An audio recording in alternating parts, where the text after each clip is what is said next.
Hi friends, మీకు ఈ video నచ్చినట్లయితే లైక్ చేయండి, సబ్స్క్రైబ్ చేయండి.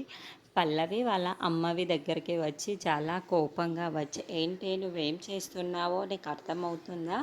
ఏ ఆడదానికైనా సరే పెళ్ళైన తర్వాత అత్తారిల్లే పుట్టినిల్లు అవుతుంది. కానీ నువ్వు ఇప్పుడు ఏం చేస్తున్నావో నీ జీవితాన్ని నువ్వే నాశనం చేసుకుంటున్నావు. అలాగే ఇక్కడున్న వాళ్ళని కూడా నాశనం చేస్తున్నావు అని చెప్పేసి అంటూ ఉంటుంది. ఆ మాటలు వినగానే అక్కడున్న పల్లవి అయితే, అవునమ్మా నీకు తెలిసిపోయిందా, నేను ఈ ఇంట్లో అడుగు పెట్టిందే ఇంటిని నాశనం చెయ్యడానికి అని చెప్పేసి అంటుంది. ఆ మాటలకి అక్కడున్న వాళ్ళ అమ్మ అయితే ఒక్కసారిగా షాక్ అయిపోతూ ఉంటుంది.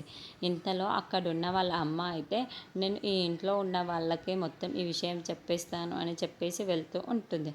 ఆ మాటలు వినగానే అక్కడున్న పల్లవి అయితే, నువ్వు ఈ విషయాలన్నీ అక్కడ చెప్పావే అనుకో, నేను చనిపోవడం ఖాయం.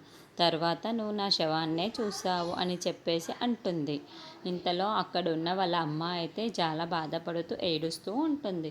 ఎందుకు నా కూతురు నా జీవితం మొత్తం నాశనం చేసుకుంటుంది అని చెప్పేసి అనుకుంటూ ఉంటుంది. ఇంతలో అది చూసిన అవని అయితే, పిన్ని ఏం చేస్తున్నావు, ఎందుకు ఇంత బాధపడుతున్నావు అని చెప్పేసి అడుగుతూ ఉంటుంది. ఆ మాటలు వినగానే అక్కడున్న వాళ్ళ పిన్ని అయితే ఏమీ చెప్పకుండా సైలెంట్గా అయితే ఉండిపోతూ ఉంటుంది.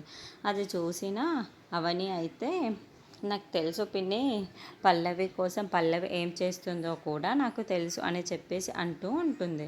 అవునా అమ్మ, తన జీవితాన్ని తనే నాశనం చేసుకుంటుంది, నువ్వే ఏదో ఒకటి చెయ్యాలి అని చెప్పేసి అంటూ ఉంటుంది. ఆ మాటలు వినగానే అక్కడున్న అవని అయితే, నేను కాదు పిన్ని చెయ్యవలసింది,